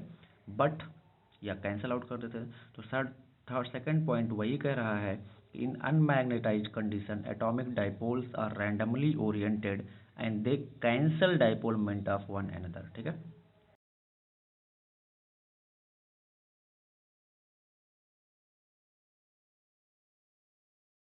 मटेरियल को किसी एक्सटर्नल मैग्नेटिक फील्ड में रख दिया तो ये डाइपोल मोमेंट क्या करते हैं, अपने आप को एक पर्टिकुलर डायरेक्शन में अलाइन करने का कोशिश करते हैं। क्या करते हैं, कोशिश करते हैं। और इस केस में नेट डाइपोल मोमेंट जो है वो जीरो नहीं होता। ठीक है। फोर्थ पॉइंट क्या कह रहा है, देखें, extent of magnetization depends on extent of realignment of molecular dipole moment. ठीक है। तो मैग्नेटाइजेशन, अगर ये जो डाइपोल मोमेंट जितना ज़्यादा अपने आप को अलाइन करेंगे, जितना ज़्यादा अपने आप को पर्टिकुलर डायरेक्शन में अलाइन करेंगे, इंटेंसिटी ऑफ मैग्नेटाइजेशन उतना ही ज़्यादा होगा। ठीक है। तो वही बोला, extent of magnetization depends on extent of realignment of dipole. ठीक है। चलो फटाफट। ठीक है। तो on the basis of the theory magnetic materials are classified in 3 categories.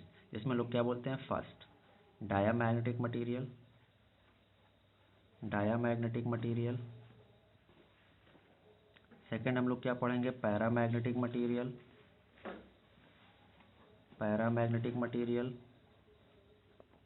And third हम लोग क्या पढ़ेंगे, फेरोमैग्नेटिक मटेरियल। ठीक है। क्या पढ़ेंगे, फेरोमैग्नेटिक मटेरियल, मैग्नेटिक मटेरियल। ठीक है। क्या पढ़ेंगे, फेरोमैग्नेटिक मटेरियल। ठीक है। तो इसको पढ़ने से पहले थोड़ा हम लोग क्यूरी लॉ पढ़ लेते हैं। क्यूरी लॉ क्या है, क्यूरी लॉ क्या है ये हम लोग पढ़ लेते हैं। ठीक है। तो देखिए क्यूरी लॉ क्या है ये हम लोग पढ़ लेते हैं। तो क्यूरी लॉ क्या है, सिंपल सा है, काफ़ी सिंपल है। ठीक है। ठीक है। क्यूरी लॉ क्या कहता है, इसका स्टेटमेंट,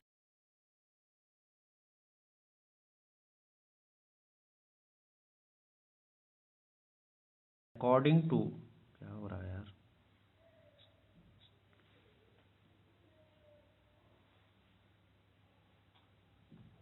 ठीक है। तो क्यूरी लॉ क्या कहता है, according to this law intensity of magnetization I of magnetic material is directly proportional to magnetic induction B and inversely proportional to the temperature of the magnetic material. ये line काफ़ी important है, temperature वाला term. इससे questions काफ़ी पूछे जाते हैं NEET में, खासकर जेईई मेंस में तो नहीं, नीट में काफ़ी पूछे जाते हैं। ठीक है। तो हम लोग क्या देखना है कि intensity of magnetization I is directly proportional to magnetic induction B and intensity of magnetization is indirectly proportional to the temperature of the magnetic substance. That means अगर टेम्परेचर कम होगा तो मैग्नेटिक इंटेंसिटी, जो मैग्नेटाइजेशन होगा वो काफ़ी ज़्यादा होगा। अगर टेम्परेचर ज़्यादा होगा तो मैग्नेटाइजेशन इंटेंसिटी कम होगा। ठीक है। अगर इन दोनों को हम लोग कंबाइन कर दें, ठीक है, तो हमारा क्या आ जाएगा, I is directly proportional to B by T. ठीक है। This is Curie law. ये क्या है, क्यूरी लॉ है। ठीक है। अपन लोग यहाँ से प्रूव कर सकते हैं, देखें। ठीक है। ये चीज़ यहाँ से मिल गया हमको। हम लोग क्या जानते हैं कि मैग्नेटिक इंडक्शन जो है मैग्नेटिक फील्ड इंटेंसिटी एच के प्रोपोर्शनल है। ये क्या, मैग्नेटिक इंडक्शन, ये चीज़ क्या है, ये जब हम लोग मटेरियल को किसी एक्सटर्नल फील्ड में रख रहे हैं तो इसके पोल्स रीअलाइनमेंट हो रहे हैं अपने आप में, तो इसके अंदर रीअलाइनमेंट की वजह से एक मैग्नेटिक फील्ड आ रही है, वो ये मैग्नेटिक इंडक्शन। जो एक्सटर्नली अप्लाई किया गया है that is different magnetic field. अब ध्यान से देखें, होगा क्या, ये externally applied magnetic field H जो है, इसकी वैल्यू जितनी ज़्यादा होगी मैग्नेटिक इंडक्शन की वैल्यू भी इतनी,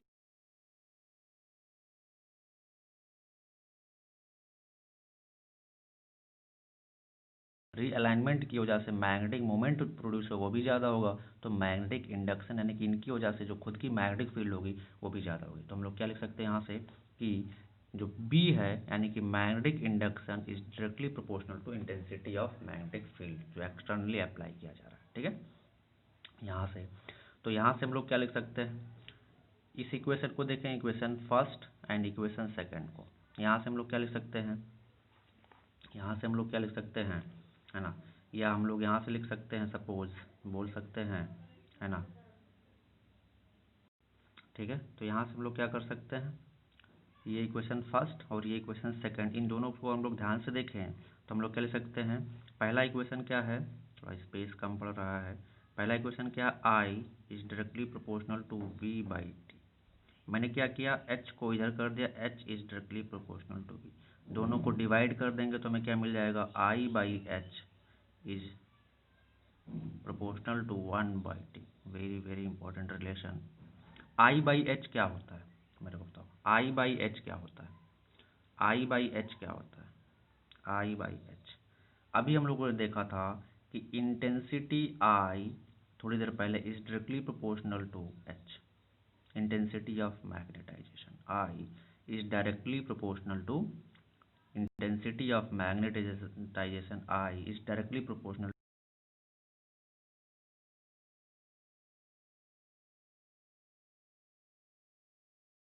क्या आ जाएगा यहाँ से, जाई आ जाएगा, यस और नो। तो आई बाई एच की जगह पे मैं कह सकता हूँ जाई, तो यहाँ से आएगा क्या, susceptibility chi is indirectly proportional to temperature. बहुत ही इंपॉर्टेंट रिलेशन है ये, बहुत ही इंपॉर्टेंट रिलेशन है ये, दिस वन, इसको ध्यान रखेंगे सभी लोग, ठीक है, very very important. Chi is indirectly proportional to temperature, यहाँ से मिल गया। दैट मीन्स मैग्नेटिक ससेप्टिबिलिटी जो है, मैग्नेटिक ससेप्टिबिलिटी जो है that is indirectly proportional, that is indirectly proportional to that is indirectly proportional to the temperature, ठीक है। अब यहाँ पे छोटे छोटे मैं ग्राफ पूछ सकता हूँ आपसे, देखें I by I versus H by T का ग्राफ तो ऐसा है, मैं ऐसा भी ग्राफ आपसे पूछ सकता हूँ, जैसे देखें, हाँ जैसे मैं पूछता हूँ, यहाँ से हमने क्या देखा कि जाई इज, सॉरी, जैसे मैंने पूछा यहाँ पे जाई इज प्रोपोर्शनल टू 1/t, तो मैं पूछूँ अगर यहाँ से ग्राफ बताओ जाई वर्सेस 1/t का, मैग्नेटिक ससेप्टिबिलिटी वर्सेस 1/t का, तो मेरे को बताओ कैसा ग्राफ आएगा। तो यहाँ से मैं कर सकता हूँ जाई, प्रोपोर्शनलिटी को हटाएंगे तो क्या आ जाएगा, कुछ कांस्टेंट k इंटू 1/t। अब 1/t को हमने लेके गया किस पे, एक्स एक्सिस पे, जाई को हम लोग लेके जा रहे हैं वाई एक्सिस पे, तो क्या ये y is equal to mx type का इक्वेशन दिख रहा है, स्ट्रेट लाइन, तो ग्राफ कैसा आएगा, समथिंग लाइक दिस, ठीक है। ये चीज़ आपको रिमेंबर रखना है, ठीक है। तो ये काफ़ी इंपॉर्टेंट रिलेशन है, ये चीज़ आपको ध्यान रखना है। ये चीज़ कैसे आया इसका प्रूफ भी यहाँ पे हमने दिखा दिया आपको, फटाफट नोट कर लें,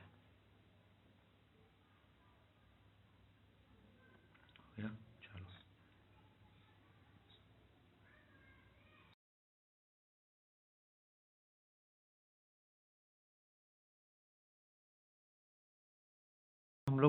हमने बताया था ना मॉलिक्यूलर एटॉमिक थ्योरी के हिसाब से, मैग्नेटिक थ्योरी के हिसाब से तीन टाइप के मटेरियल हमने बताए थे, जिसमें से फर्स्ट मटेरियल क्या था हमारा, पैरामैग्नेटिक मटेरियल, पैरामैग्नेटिक मटेरियल था। दूसरा क्या था, डायामैग्नेटिक था, डायामैग्नेटिक। और तीसरा क्या था, फेरोमैग्नेटिक, तीसरा क्या था हमारा, फेरोमैग्नेटिक। अब तीनों को हम लोग डिस्कस कर लेते हैं, उनकी क्या क्या इंडिविजुअल प्रॉपर्टीज़ हैं। सिंपल सिंपल क्वेश्चंस आते हैं इस पर, बिल्कुल एकदम रटा हुआ क्वेश्चंस, तो आपको ध्यान होना चाहिए वो चीज़ कैसे करना है। जैसे फर्स्ट ये क्या कह रहा है, पैरामैग्नेटिक सब्सटेंस। तो पैरामैग्नेटिक सब्सटेंस में क्या होता है, एवरी मॉलिक्यूल्स और atoms of this substance has its own dipole moment, ठीक है।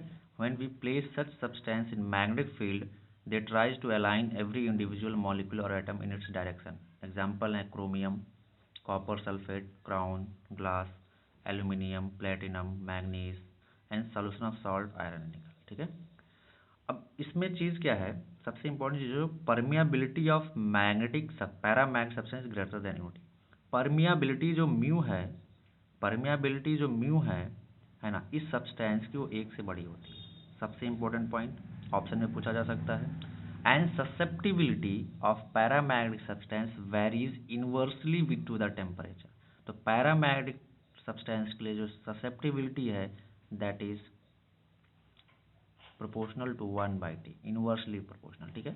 तो ये दो इंपॉर्टेंट पॉइंट, ये जो लाइन है ना, ये जो लाइन है ये काफ़ी इंपॉर्टेंट लाइन है, ये आपको देखेंगे, ठीक है। सेकेंड इंपॉर्टेंट पॉइंट कह रहा है, in the presence of external magnetic field these substances tend to move from a region of weaker to a stronger magnetic field. आप इसको केमिस्ट्री में पढ़े होंगे, वीकर टू स्ट्रॉन्गर मैग्नेटिक।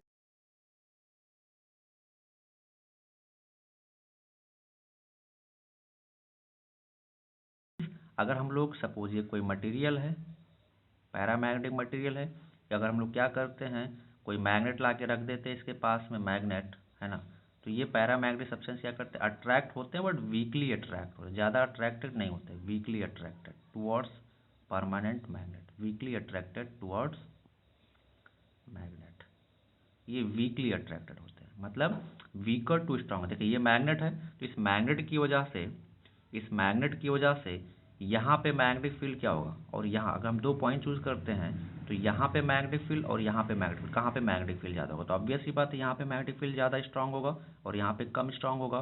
तो यहाँ पे जो लाइन लिखा हुआ है, these substances tends to move from region of weak to strong, मतलब यहाँ पे मैग्नेटिक फील्ड वीक है, यहाँ पे स्ट्रांग है, तो this material will try to move toward this direction, ठीक है। और ये जो अट्रैक्शन होता है ये वीकली अट्रैक्टेड होते हैं, that means paramagnetic materials are weakly attracted towards the magnet, ठीक है। Next magnetic material diamagnetic substance. तो डायामैग्नेटिक सब्सटेंस में क्या है सेम कहानी उनकी भी यही है।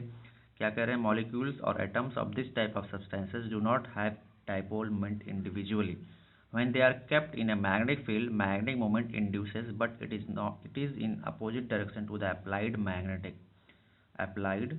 magnetic field. Example, copper, gold, mercury, quartz, antimony, bismuth. इसमें क्या होता है कि डायामैग्नेटिक सब्सटेंस में इनके एटम्स के पास खुद के डाइपोल मोमेंट नहीं होते, क्यों, क्योंकि इनके जो आउटर, आप थोड़ा पढ़े होंगे, आउटर सेल में जो इलेक्ट्रॉन्स होते हैं वो कंप्लीटली फिल्ड होते हैं इस तरीके से।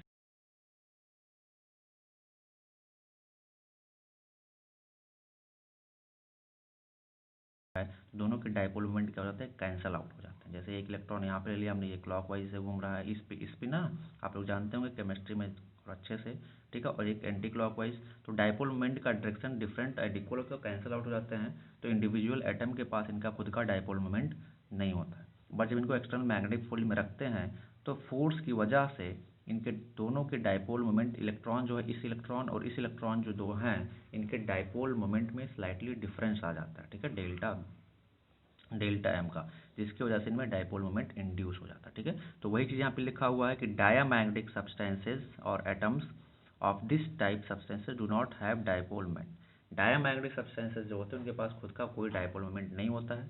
क्यों नहीं होता है मैं यहाँ पे एक्सप्लेन कर चुका हूँ, आप बेटर केमिस्ट्री में भी पढ़े होंगे तो आपको एक्सप्लेनेशन पता होगी, ठीक है। तो इंपॉर्टेंट पॉइंट हमको रिमेंबर रखना है, ये 2 पॉइंट है।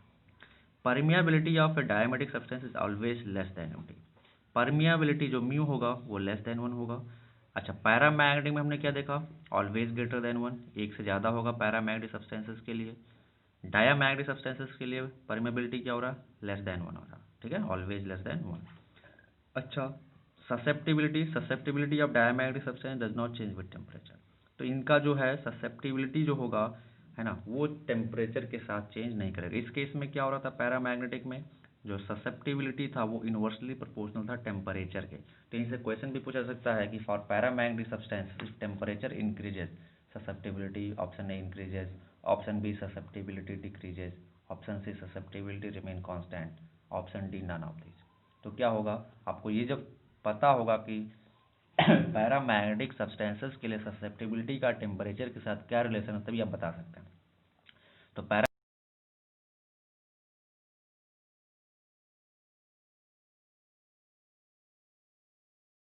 टेम्परेचर घटेगा तो ससेप्टिबिलिटी पैरामैग्नेटिक सब्सटेंसेस का क्या होगा, बढ़ेगा, ठीक है, ये चीज़ हमको ध्यान रखना है।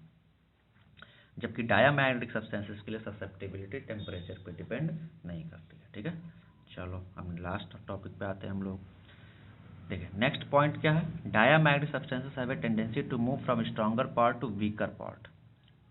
Stronger part to weaker part मतलब ये क्या होते हैं, मैग्नेट के द्वारा रिपेल होते हैं। क्या होते हैं, रिपेल हो। जैसे मान लेते हैं कोई मैग्नेटिक, ये मान लेते हैं पैरामैग्नेटिक सब्सटेंस है, सॉरी डायामैग्नेटिक सब्सटेंस है, और ये हमारा मैग्नेट है, ये हमारा क्या है, मैग्नेट, ठीक है।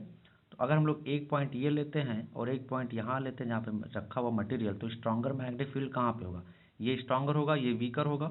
तो हो क्या रहा है यहाँ पे कि ये जो मटेरियल वो स्ट्रॉन्गर से वीकर की तरफ मूव कर रहा है, मतलब इस तरफ मूव कर रहा है। तो ये क्या हो रहा है, रिपेल हो रहा है। ये क्या होते हैं, रिपेल होते हैं। मैग्नेटिक फील्ड में क्या करते हैं, रिपेल होते हैं। पैरामैग्नेटिक क्या होता है, वीकली अट्रैक्ट होता है। डायामैग्नेटिक क्या होता है, रिपेल होता है, ठीक है। Next topic, ferromagnetic substance. तो ये स्ट्रांगली अट्रैक्टेड होते हैं इन एक्सटर्नल मैग्नेटिक फील्ड, ठीक है। तो इसको हम लोग किससे एक्सप्लेन करते हैं, क्योंकि ये स्ट्रांगली अट्रैक्टेड होते हैं तो इनको हम लोग डोमेन थ्योरी से एक्सप्लेन करते हैं। आपको ज़्यादा पढ़ना है तो पढ़ सकते हो, है ना, और ज़्यादा हम लोग को पढ़ना ही नहीं है। तो और देखिए क्या कह रहा है, फेरोमैग्नेटिक सब्सटेंस में in these substances each individual atoms has magnetic moment, each individual atoms has magnetic moment, ठीक है। डायमैग्नेटिक में क्या था, कोई एटम के पास खुद का मैग्नेटिक मोमेंट पहले नहीं था, जब उसको एक्सटर्नल मैग्नेटिक फील्ड में रख रहे थे तब उनका मैग्नेटिक मोमेंट अराइज हो रहा था, ठीक है। तो अब ध्यान से देखें, इसमें क्या होता है, इस तरीके से डोमेन फॉर्म हो जाते हैं, ये एटम जो एक दूसरे के साथ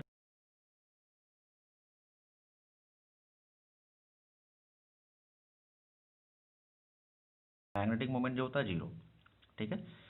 और ये डोमेन जो है ये कंटिन्यूसली ग्रो होते रहते हैं, इसमें बहुत सारी थियरी है डोमेन थियरी के नाम से, उसको आप पढ़ सकते हो, ठीक है।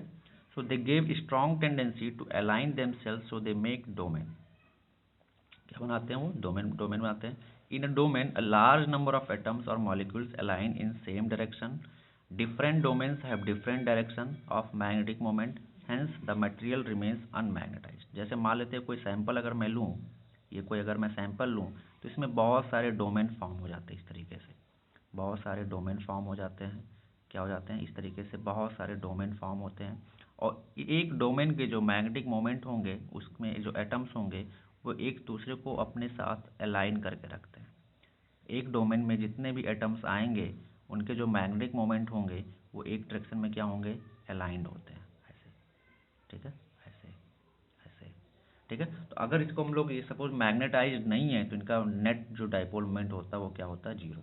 बट सपोज इनको हम लोग किसी मैग्नेटिक फील्ड में रख देते हैं तो सभी डोमेन जो हैं, जो सारे डोमेन फॉर्म हो रहे हैं यहाँ पे, सारे डोमेन जो यहाँ पे फॉर्म हो रहे हैं, है ना, सारे डोमेन जो यहाँ पे फॉर्म हो रहे हैं इनके जो मैग्नेटिक मोमेंट हैं वो सभी एक डायरेक्शन में अलाइंड हो जाते हैं।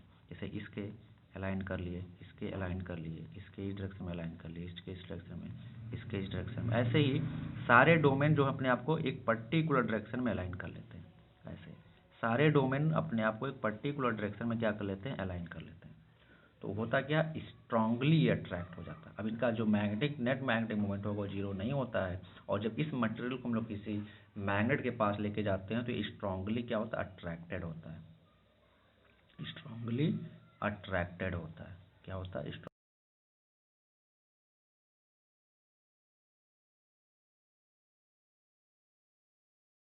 क्या हुआ, वो वो भी अट्रैक्ट हो रहा है, फेरोमैग्नेटिक भी अट्रैक्ट हो रहा है, बट डिफरेंस क्या है फेरोमैग्नेटिक एंड पैरामैग्नेटिक में, फेरोमैग्नेटिक स्ट्रांगली अट्रैक्ट हो रहा है, पैरामैग्नेटिक स्ट्रांगली अट्रैक्ट नहीं, वो वीकली अट्रैक्ट हो रहा है, और डायमैग्नेटिक क्या हो रहा है, मैग्नेट की वजह से रिपेल हो रहा है, ठीक है। तो ये चीज़ आपको ध्यान रखनी है, और एक दो क्वेश्चन कर लेते हैं फिर हम लोग आगे बढ़ते हैं। जैसे क्वेश्चन नंबर 44, चलिए बताए कौन सा ऑप्शन करेक्ट होगा। फटाफट फटाफट, अभी अब हम लोग इसको सॉल्व किए हैं, ये भी आपका आया हुआ क्वेश्चन है नीट में, फटाफट सॉल्व करें।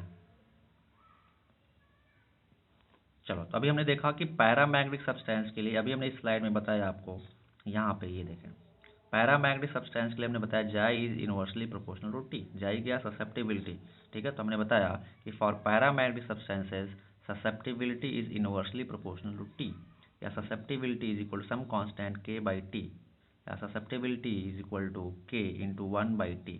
अब 1/t को बनाना है किसके साथ, एक्स एक्सिस पे, जाई को लेके जाना वाई एक्सिस पे, तो ये किस तरीके का रिलेशन आ जाएगा, वाई इज इक्वल टू के एक्स, ये क्या आ जाएगा, स्ट्रेट लाइन। तो कौन सा ऑप्शन हो जाएगा हमारा, ऑप्शन ए हो जाएगा। अच्छा, अगर यहीं पे मैं जाई वर्सेस टी का पूछा होता तब कौन सा ग्राफ होता, तब ऑप्शन बी होता। जाई वर्सेस 1/t पूछा हुआ है और जाई और 1/t में रिलेशन क्या, 1/t, तो अगर हम लोग 1/t में ड्रॉ करेंगे तो ग्राफ कैसा आएगा हमारा, स्ट्रेट लाइन आएगा। क्यों, हम लोग कंपेयर करके देख लिए, अगर जाई और टी का ग्राफ दिया होता, सॉरी जाई और टी का ग्राफ ऐसा सिंपल, यहाँ हम लोग टी रख देते तो कौन सा ऑप्शन होता, ऑप्शन बी हो जाता, ठीक है। चलो फटाफट क्वेश्चन नंबर 57, ये वाला क्वेश्चन स्टार्ट करो। चलो, इसका ऑप्शन और दिखा दे रहा हूँ मैं, ये ऑप्शन सी है और ये ऑप्शन डी है, यहीं पे लिख दे रहा हूँ ऑप्शन सी,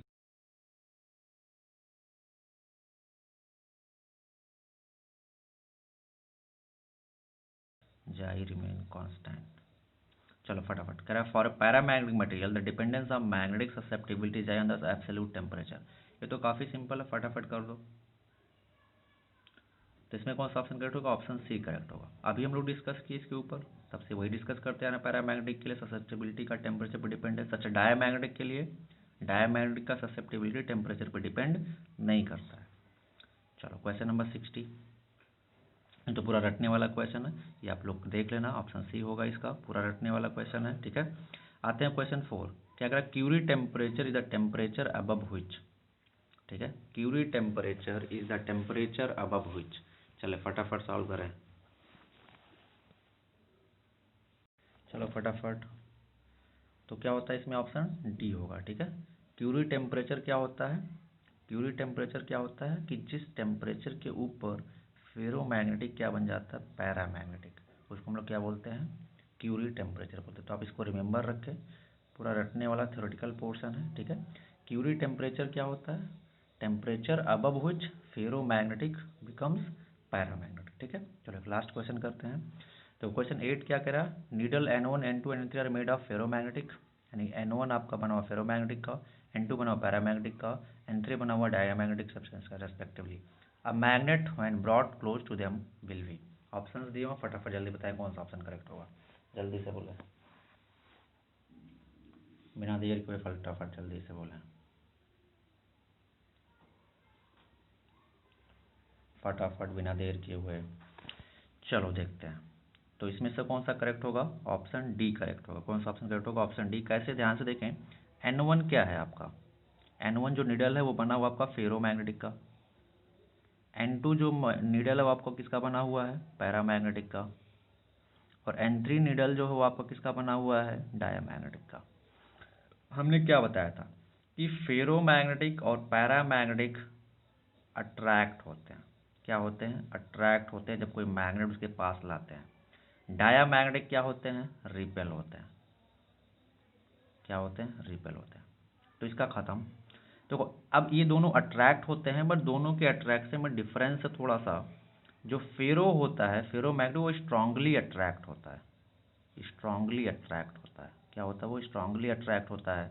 और पैरामैग्नेटिक जो होता है वो वीकली अट्रैक्ट होता है। तो ऑप्शन देख लो कौन सा होगा, हमारा N1 क्या होगा, स्ट्रांगली अट्रैक्ट होगा, तो लिखा हुआ N1 attract, N1 strongly, N2 weekly होगा, एंड N3 क्या होगा, रिपेल होगा, एंड रिपेल N3 वीकली, ठीक है। तो कौन सा ऑप्शन हो जाएगा, ऑप्शन डी हो जाएगा, ठीक है। तो ये आपका खत्म हो गया। अभी आपके दो टॉपिक बच रहे हैं, moving coil galvanometer, moving coil galvanometer, ठीक है, एंड दूसरा बच रहा है क्या, हिस्टेरेसिस कर्व, हिस्टेरेसिस कर्व काफ़ी सिंपल है, हिस्टेरेसिस कर्व। इसका वीडियो आपको मिल जाएगा, क्लास मिल जाएगा, जो भी है, ठीक है। चलो मिलते हैं नेक्स्ट क्लास में।